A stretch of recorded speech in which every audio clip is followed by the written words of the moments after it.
Wat meint Anbetung? Und warum ist es wichtig, dass wir als Christen dort tun? Das Fähige sind, dass wir uns letzte Tage uns 21 Teil von Fasten beten, wo wir Dinge von der Welt zu sie leihen und die Zeit in der Stadt nehmen, um uns Gemeinschaft mit Gott bieten. Und so das Fähige sind auch, was Pastor Jacob die Botschaften an sich Gebet und Anbetung. Und wir kriegen nur, was Anbetung wirklich meint.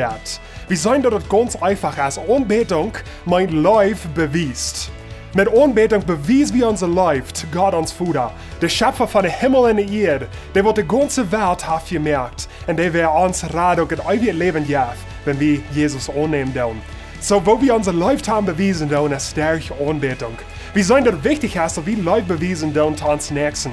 Wenn wir nicht können, unser Life bewiesen zu vielleicht uns Partner, zu unseren Kindern, dann wollen wir doch gut spüren, dass wir leben tun. Wir können vielleicht sagen, no, heute lebe ich aber wenn ich das never sein und never bewiesen tun, die wollen anfangen weiterzutragen, der Life kann nicht wissen, wenn wir die Life nicht bewiesen tun. Und so krass ist, wie unser Life bewiesen tun, zu unseren Eltern, zu unseren Kindern, zu unseren Partnern, zu unseren Freunden. So ist es wichtig, dass wir unser Life bewiesen tun, zu Gott, uns Vater. Und der Weg, wie wir das tun, ist durch Anbetung.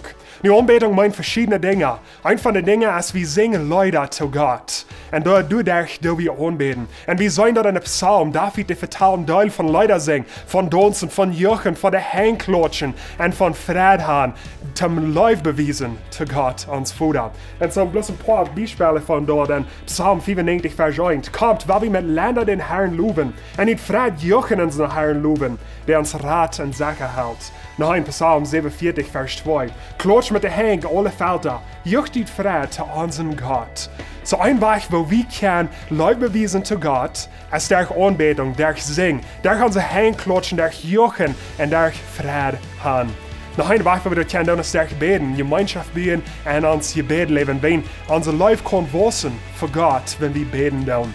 Wo wir auch können anbeten, ist, wo wir den Nächsten behandeln tun. Wenn wir uns Nächsten so behandeln tun, ist Gott uns behandeln das ist eine Weg, wo wir können anbeten. So, das sind verschiedene Wege zum Anbeten, aber es ist wichtig, dass wir unser Life bewiesen tun zu Gott, wenn wir haben, dass der Life so wachsen kann. Wenn wir alle zu wachsen in das. Gott sei nicht, hat einen guten Weg.